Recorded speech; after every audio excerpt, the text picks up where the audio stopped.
Just touched down in Denver on my way to rent a car and get this party started. See everybody soon.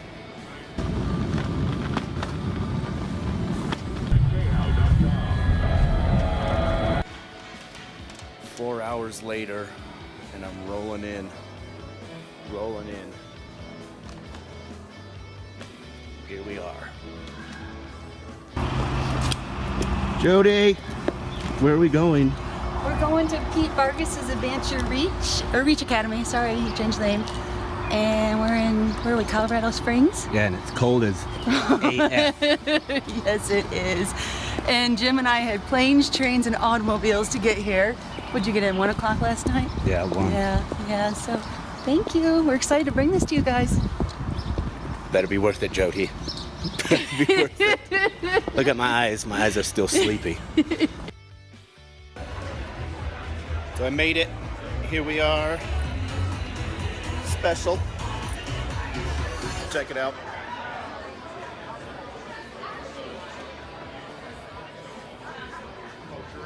Look at her. Look at who's she talking to? What is she doing? You ready to rock? Yeah. Dr. Jim.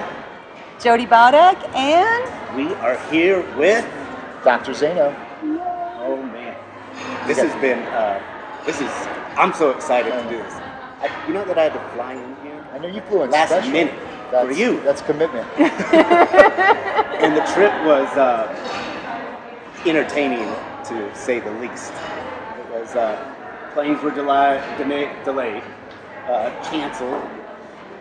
The weather was something else getting in here, but then he got to get in his car, and the car place closed, and so you had to grab that shuttle that was 2.5 hours to get here. I had 10 minutes to make a decision. That's too much time for me. Yeah. So I have been hearing all about you through him. It's been like, he was just like, you gotta meet this guy. And then when I met you, I was like, now I get it. See? Yeah, most people say that. Yeah, well, I appreciate it. That means a lot.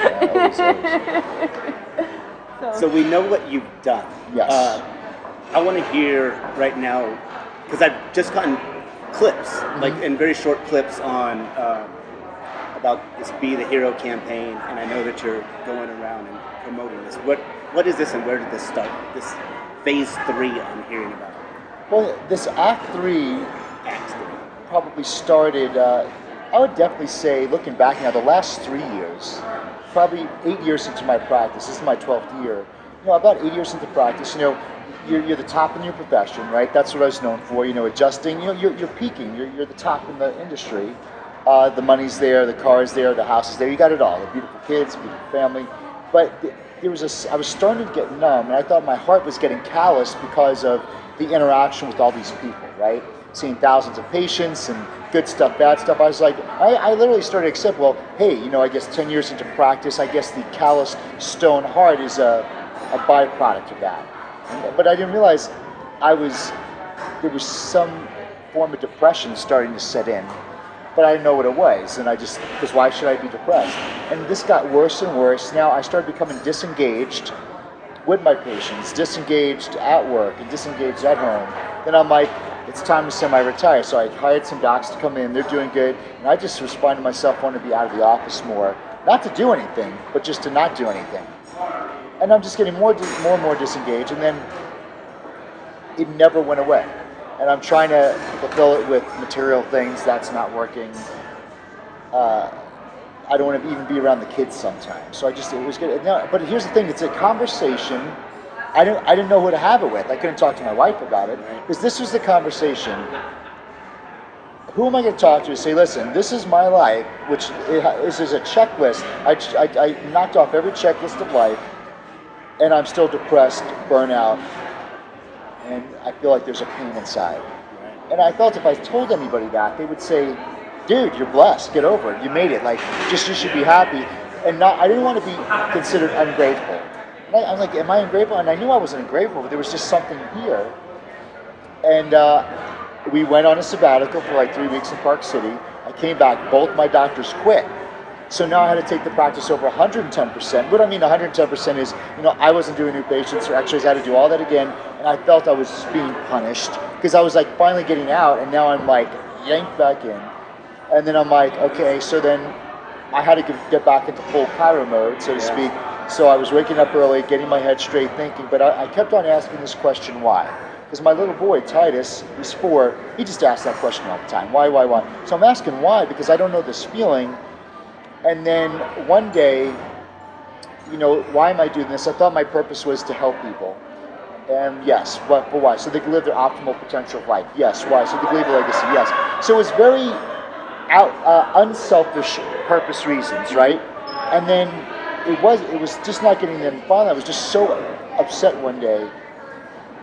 The reason why I do it, and it just came out of me, it was like, because I want to accomplish great things in life, I want to be known for that. I want to be admired for helping people, and I want to do things that the world's never seen before. And so all this heart, unselfish reasons of my purpose, then this last one was a very selfish reason for my purpose. My purpose was because I want to be admired for helping people and doing great things and being known for that and to give to the world that no one's ever seen before. And even though that it was selfish sounding, but it was like this selfish, unselfish purpose. It's like, it's okay to feel pride and ego for what I'd done and humility. And I just felt that was the reason. And so I typed in achievement and admiration and contribution. And I hit search because I like to see the words because I still didn't know the reason why I was feeling this. And maybe those words would lead to something, like an article that you wrote or someone wrote, right? So I hit search and I'm scrolling down and it said definition of hero. I'm like, definition of hero? And I looked at it and the definition was one who was admired and idealized for courage, contribution, amazing achievement, and nobility. And I was like, and it was one of those moments, it's like, it was the right time, the right place, it was like a God thing. It was just in the moment where it was like this epiphany and awakening that I go, oh my God, that's like my mission statement, and that's the definition of hero. So I'm like, holy cow. And then in that moment, because I was in my sauna, right? So in that moment, I came to this awakening that it was the theme of my entire life that I was blinded to. I never knew it. Like when I was a kid, I look at my kids, they're superheroes, they're confident, and then I worked out to look like the action figures, to look like a hero. When in Mr. America, my dad was my hero, Mr. Universe, and then I became a chiropractor. Well, I beat a deadly disease, then became a chiropractor, and in the groups we grew up in, our mission was always to what? Go serve and save lives, right? So it's like we had our mission. The reason why we're chiropractors is because it had a very superhero thing to it. And I go, it was here the whole time, my true purpose. Right in front of you, right? But always right in front of you. It was always. And what we do is we teach people about the innate intelligence inside the body. So they search everywhere for health, but it really was here. So it's like they go through their whole life and the answer was here. And I said, wait a second. We talk about it with health, but how about the true me, and my genius is still here too. Give me those ideas and reasons. And I realized the whole time, when I realized that I was the hero, and I actually acknowledged I am the hero, I realized that I was grieving my potential the entire time. You follow what I'm saying? So it's like, that was the pain. That was the depression. The calloused heart, check this out. That calloused heart that I thought was from 10 years of dealing with people's nonsense. Not my baby, what life brings. It literally, I used to tell my wife that I feel I need a heart transplant. That's how calloused and stoned I was. Like I felt like God has to give me a heart transplant. And in that moment, I literally felt the calluses go away. Now I'm a very soft-hearted person. When my wife met me, I cry over everything. I cried at her wedding. And I realized for 3 years, I didn't cry a bit because I was so guarded and stoned. And then my wife got a better version of me immediately. Like the transformation happened immediately when I realized who I was. And I said, this wasn't me. Everybody has a hero. And everybody's living some secret identity because we're living other people's values. Religion, teachers, preachers, my mom's and parents' belief systems. All this stuff suffocated the hero within us that we're always created to be. Right? Right. Yeah. So, for real. Looking at that, because I'm pretty sure everybody can relate out there at some point, right? We build our life around these things, either who we think we are, who other people think we are. Right. And at some point, we get to this level of we're not happy, or there's this incompleteness about being fulfilled or fulfilling what we thought was our life purpose. Mm-hmm. So if you were to like look back, like at the goals you had when you were 20, 25, and you were able to speak to that person, is there anything that you would suggest or advise to Dr. Zaino at 25 that could potentially have helped you move through this at any different speed, or did it have to happen the way that it did? I mean, we know it always is perfect the way that it is. Right. But looking back, we know that people are maybe feeling stuck at an earlier point because times are different. My advice would be the greatest known thing, the guaranteed known thing in life is the unknown. Because everybody's afraid of the uncertainty of the unknowns, but in the unknown is where the genius is, the opportunity is, the story is, God's at. Everything is in the unknown. For instance, and the reason why, if I went back in time, and I actually did this exercise on one of my lives, if I went back to my 20-year-old self, I would put my hand on his shoulder and be like, listen, everything's going to be okay.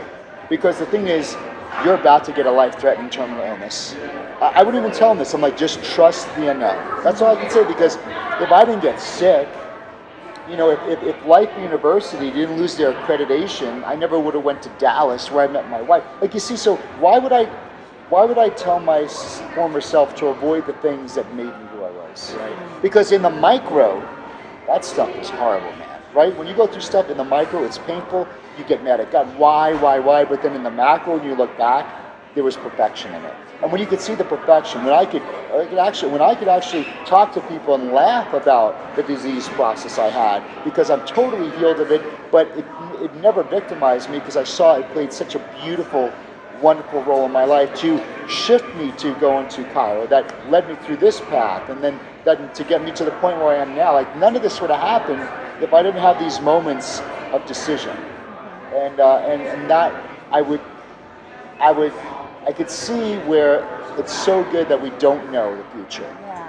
Because if we realized what we had to go through or what we would become, like Marion will say, that would intimidate us, the true potential we really would have, not what we wouldn't be. So let me ask you this, because like you have your beautiful journey, you had your beautiful journey, and I had mine. But now, like, that got us where we were at one point, and now we're stepping into like your next thing. So as I'm separating from my studio and you're separating a little bit more and just passing our babies off to other people, how are you handling that? Okay. 3 years ago, Chris wanted to hand it off, but couldn't, because because my identity was based in the office. See, I thought chiropractic made me a successful person.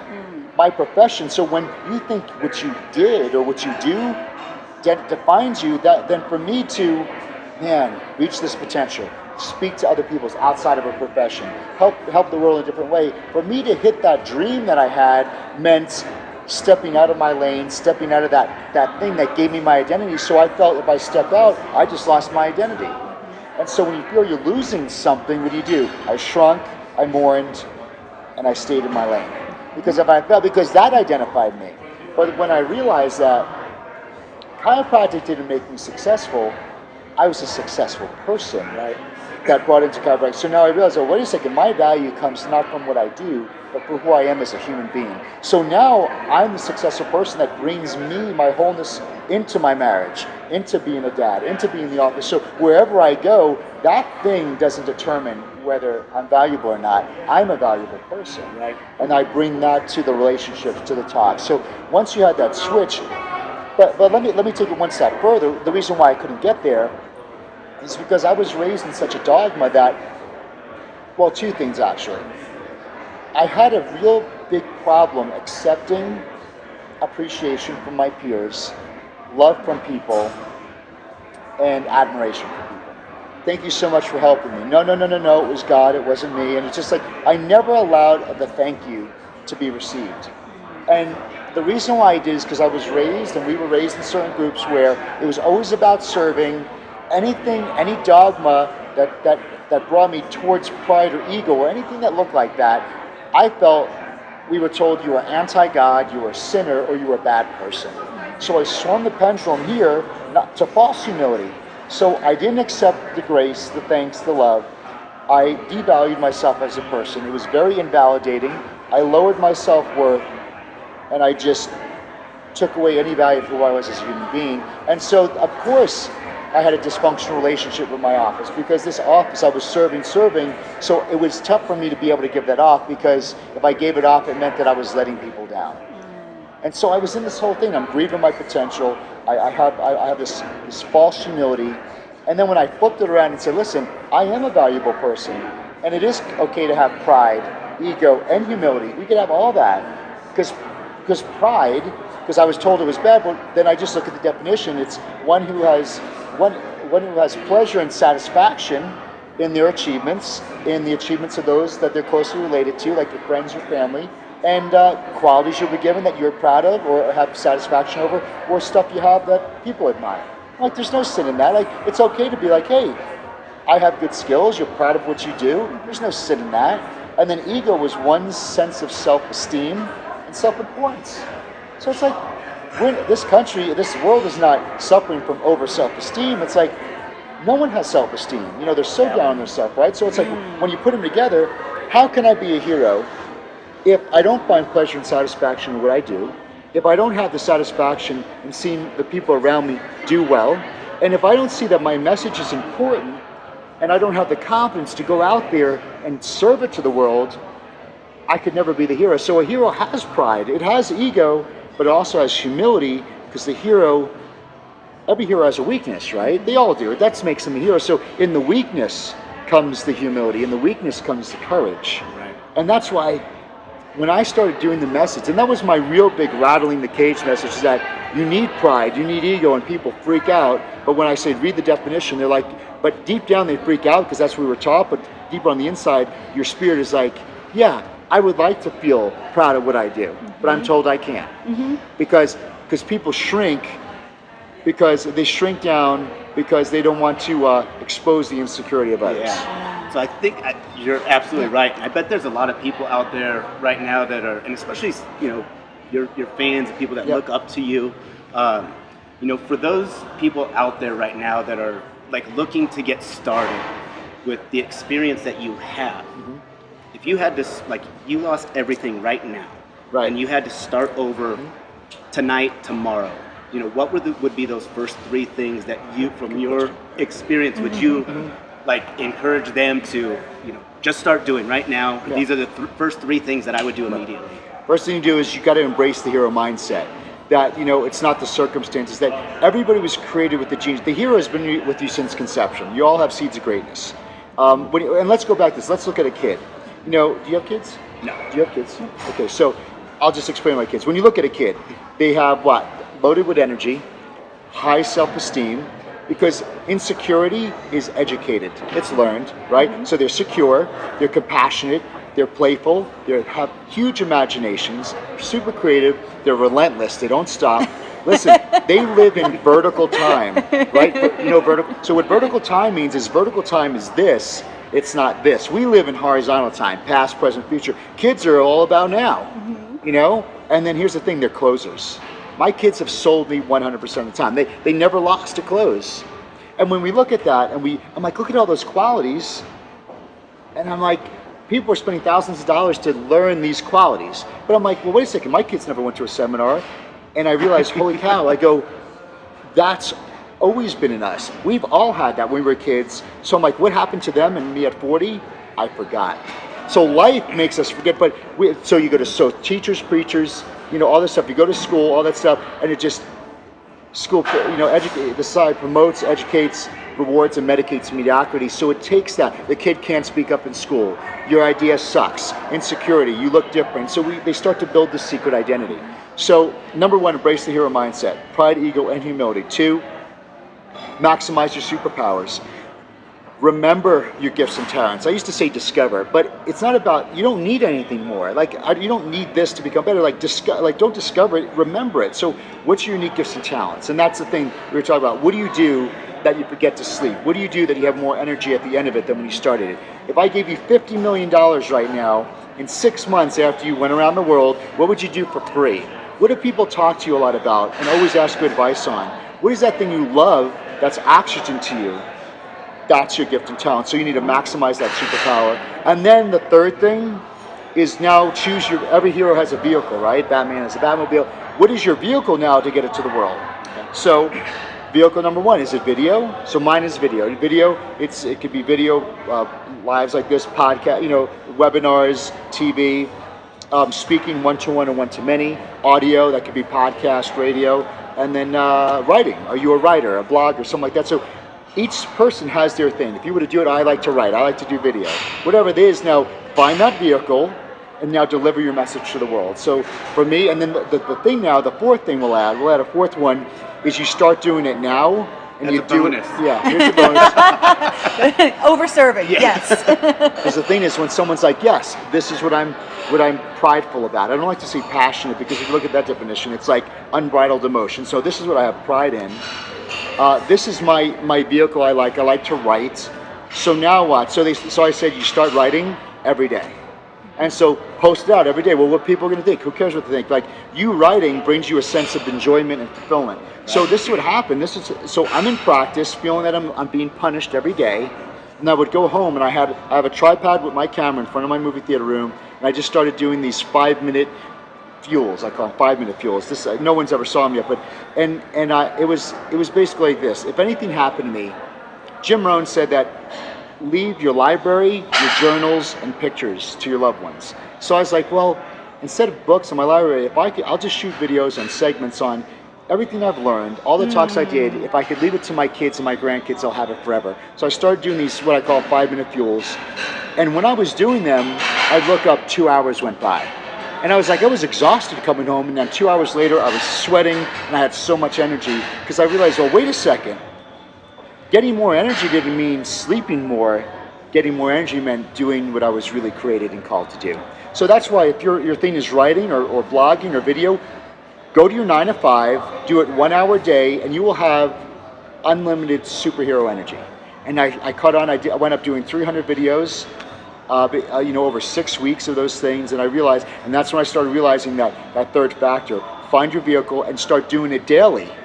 You don't do it for people, you do it for yourself, because you get to do what you're called to do. Because a lot of people are like, well, I would like to do this because I love it, but this job pays the bills, right? So I'm like, well, until you can make money doing what you love to do, still do it.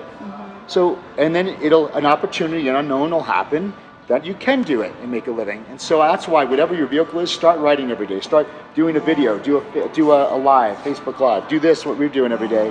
And you'll get so excited. Like, you guys are already jacked up. After this, you have more energy. It's like, so why wouldn't I want to do it every day? And it builds your skill.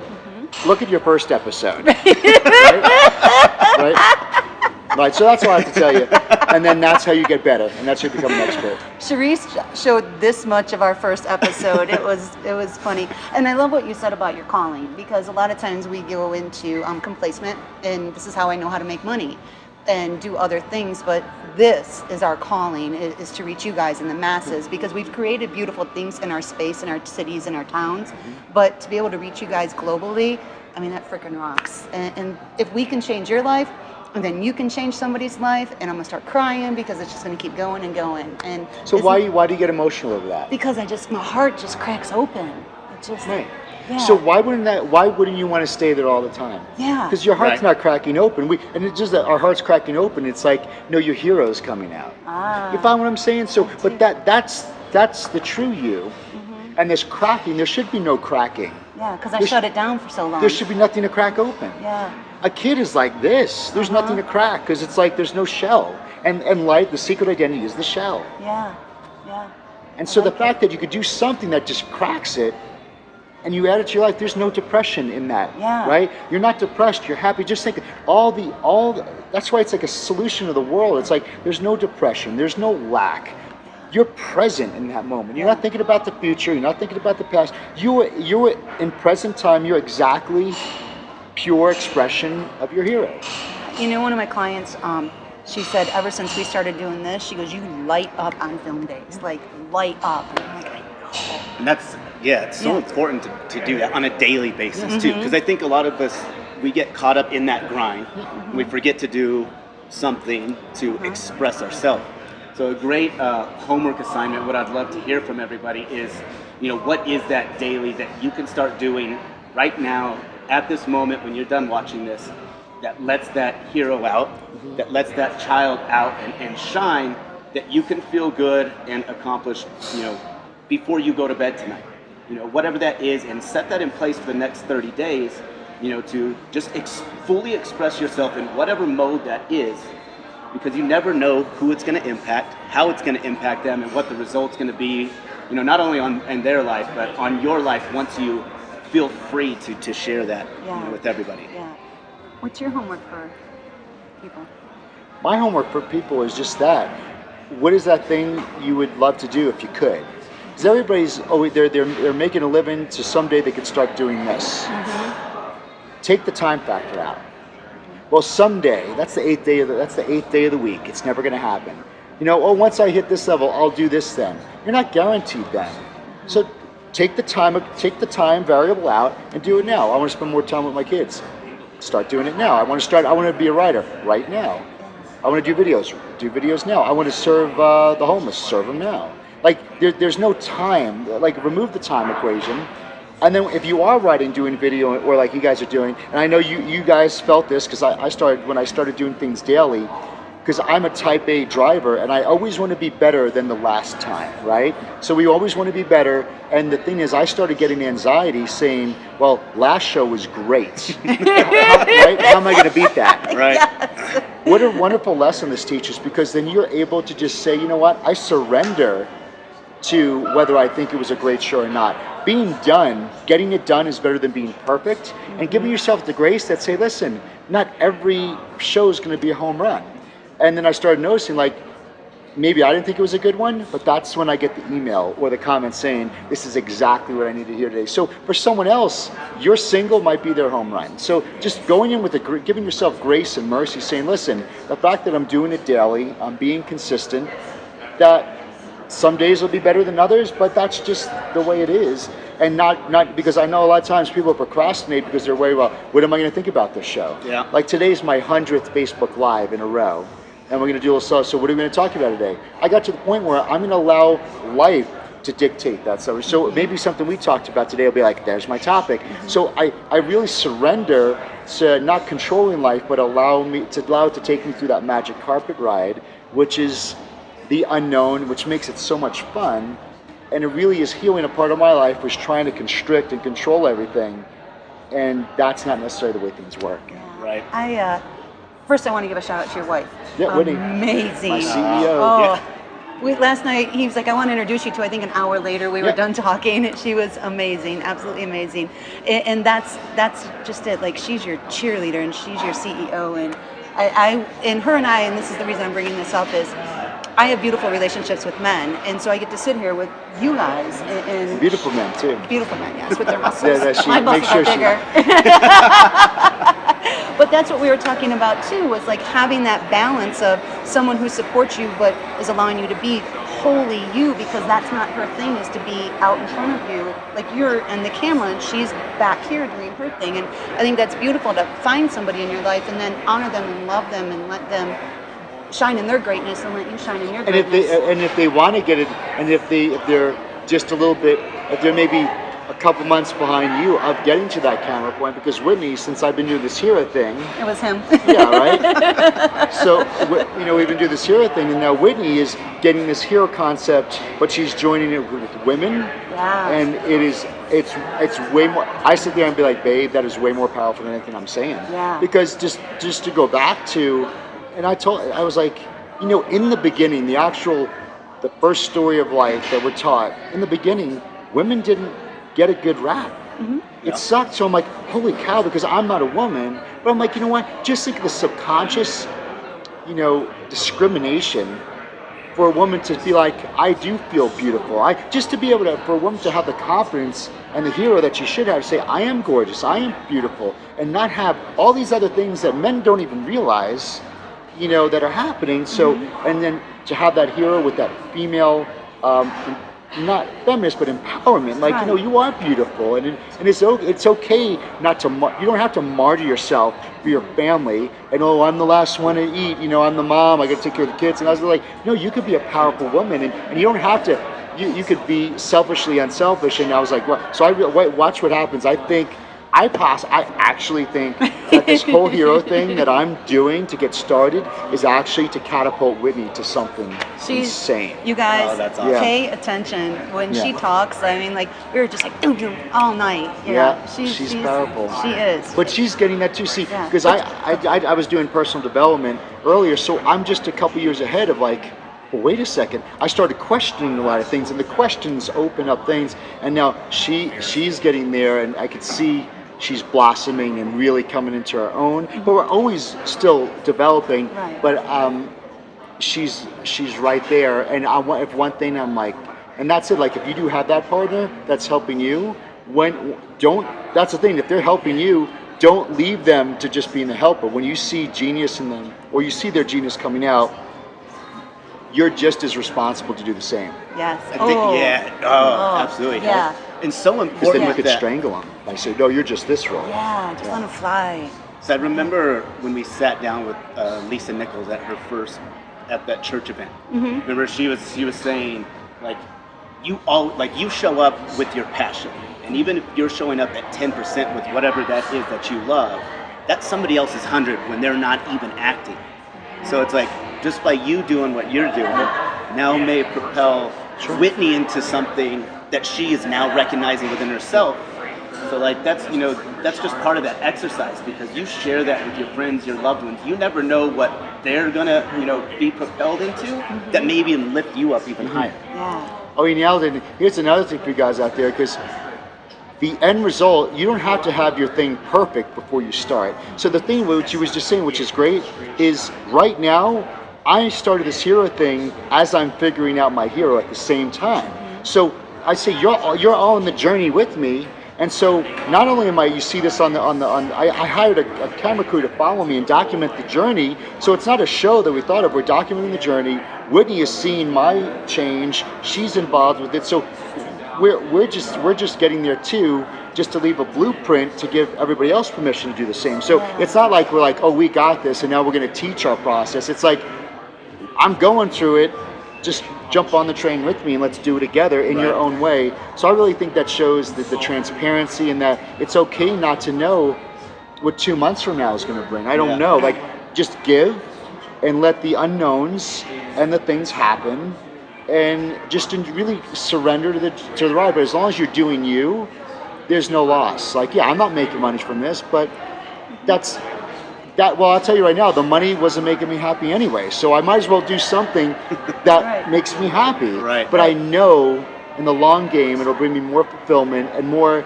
and I'll be able to have a value exchange in some way that will be way better than anything else before. But that's not that's a long term, not the main thing. But it just, I don't know what the end thing is. Yeah.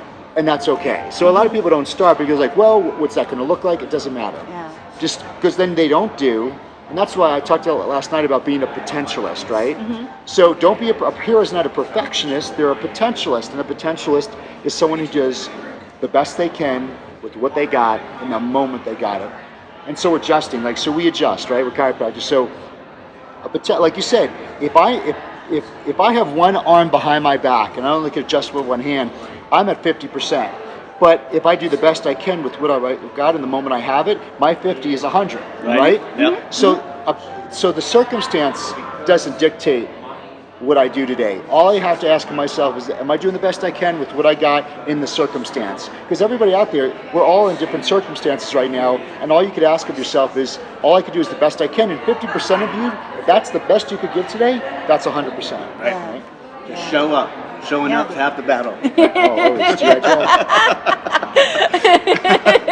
I also want to give a shout out to Pete Vargas for Oh my this gosh. beautiful day, because this is what's kind of drawn us Yes. all together. So, And thank favorite you, Pete. uncle Vargas Yeah. is over Yeah. here. So can you just pop your head around so we can see you? wanna Please come come in in. around We here? want you to come in. Hey, there he is. Yay! Come on here. You're in. That's his favorite uncle. Yay! We at the reception party, he's like, hi, and we've been spending the entire time together. Yes. Every meal we've been a blast. Yeah, it has. And then he was like, I want to see what's going on with all you guys. So, and we're gonna get him on our camera pretty soon here. He's shaking his head back there Right. now. But and here's like the crazy thing with Pete is, when Pete started his journey, I was with him at Brendan Bouchard at his very first Experts Academy, and that's how Pete and I met. So we're standing there, and Pete called me out on my shit, you guys. Like, he called me out. He was like, hey, at first day, 600 people, everybody knew who the cool yoga teacher was. He goes, why doesn't anybody know that you write books, you podcast, you YouTube, you have your own radio station? Like, why? And I was like, I don't know. He's like, mm-mm. And then Brendan called him out, and now here we are 2.5 years later, and only reason I knew that you were here is because I talked to him about Pete, and he saw Pete on your... Yeah, on Yeah, yours. yeah. The fuel, yeah. Yeah, so we love you, Pete. So love you. Yeah, it's the unknowns. You see, that's what I'm talking about. Like, Yeah. you couldn't have planned that. Right. No. So that's why, like, that's the thing. We're told in life to plan it, set your goals. You can't plan. The divine, amazing stuff is always unplanned. And so I always, so the reason why I came to this event, and there was tickets, right?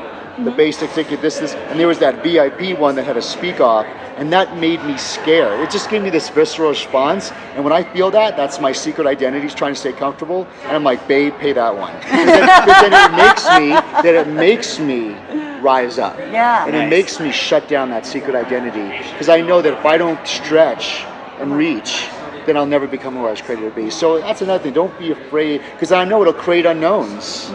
You know, little did I know I have a 3-minute talk now that I never would have had. Right. That's great Right. for just so many good things happen from just, you know what? That's another thing. That was the most expensive ticket, but who am I not to invest the most in my greatest asset, which is me? Absolutely. And not only that, Right? but how are you going to expect people to invest in you if you're not investing in you? Right. I mean, that's So drop the investment mic. in yourself is raising your value to be able to acquire that from others. Yes. Right, and when you feel that fear, like that's when your you jump. calling. That's your job now to chase that down and get uncomfortable. Yeah. Yeah. I This is am great. feeling so blessed right now. Ready to Yay. rock. That's it. It's always great. So we love and appreciate you guys so much. They gave you homework. My homework is to go tell 5 people that you love them and hug them and tell them that you are so happy that they're in your life. So I love you. Perfect. Thank you. All right, we're live. So, we are in Colorado Springs at Cheyenne Mountain Resort with Pete Vargas. Yes. First time meeting him. Jody introduced me this weekend, actually. And just wanted to give a big shout out and thank you, brother. Appreciate it. Number one, what you offer in there, and what we took away, or what I took away, was just a big sense of community, love, and how much caring and support everybody has in there. So I want to thank you, number one, for that. And any of you guys out there that are, have a story to tell or learning about your story and want to get that out or figuring a way to get out, you've got to hit the link up down below. Come talk to this man, right? And because of this, I just wanted to send out a gratitude and a thank you and a level of appreciation, number one, to God, my mom, my dad, my grandma, my sister, for being there and supporting me, who I am, and everything that we're doing. And that's just coming from this weekend. That was the biggest takeaway that I got. And, so thank you so much. Yeah, hey everybody, I hope you're well, and we're here at Reach Academy Live in Colorado. We are passionate about teaching people how to tell their story, ultimately how to get on stages, and then how to allow people to go deeper with you and your products and services so you can transform their lives, transform their businesses. And so it's an incredible event, hundreds of people out here, and it's going to be again November 9th through the 11th, reachacademylive.com. reachacademylive.com. We've got early bird going on between now and the end of May. So make sure you get registered, and if you want to speak, I'd encourage you to be a part of the Speak Off as well. Absolutely, and get out here. I'm coming back. All right, you heard it. That's on video. They'll be back. They'll be back. So. All right, thank you. See you guys later.